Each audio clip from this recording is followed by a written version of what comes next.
Halo para pelajar kreatif, selamat datang bersama channel Jul Dwipa. Hari ini kita akan mengeksplorasi dunia seni rupa murni, apa itu, unsur-unsurnya, dan bentuk-bentuknya. Yuk, siap-siap terinspirasi. Seni rupa murni adalah bentuk karya seni yang diciptakan terutama untuk keindahan dan ekspresi estetis, bukan untuk fungsi praktis. Ini sangat berbeda dengan seni rupa terapan, yang memang dirancang memiliki kegunaan. Unsur-unsur seni rupa, garis, penyusun bentuk dan arah, dinamis vs tegak. Bentuk, bisa geometris atau organik, menciptakan volume dan suasana. Warna, membangun mood, misalnya merah berkesan panas atau biru terasa tenang.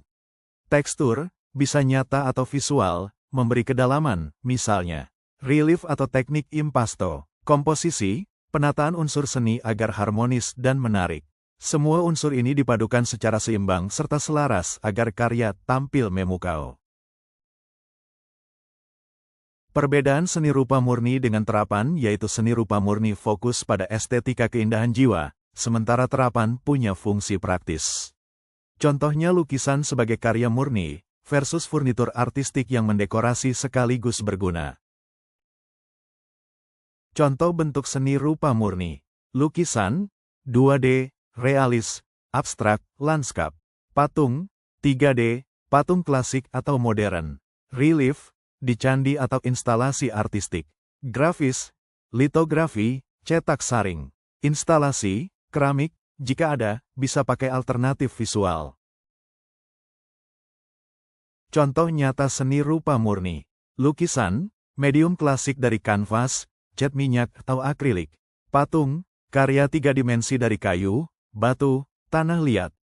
Relief, gambar timbul di bidang seperti dinding atau candi, biasanya berisi nilai historis budaya.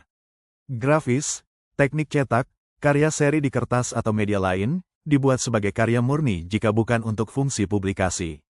Beberapa karya murni juga bisa berbentuk instalasi yang mengajak interaksi dan eksplorasi ruang.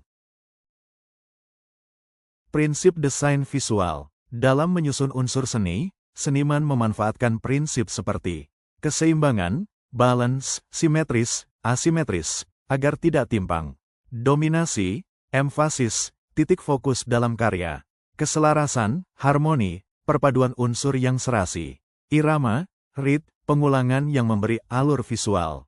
Proporsi, kesatuan, gradasi, dan kontras memberikan kedalaman dan menarik mata penonton. Seni rupa murni membantu menumbuhkan apresiasi estetika, stimulasi kreativitas, dan kesadaran budaya. Karya-karyanya sering jadi medium renungan, kritik sosial, atau penguatan identitas budaya, meski tidak berfungsi praktis, nilai emosional dan intelektualnya sangat kuat. Itulah perjalanan singkat kita mengeksplorasi seni rupa murni. Kamu tertarik mencoba? Yuk, tampilkan karyamu dan mention channel ini. Jangan lupa like, subscribe, dan nyalain lonceng biar kamu nggak ketinggalan konten kreatif lainnya. Sampai jumpa. Semoga bermanfaat serta merta semoga sehat selalu.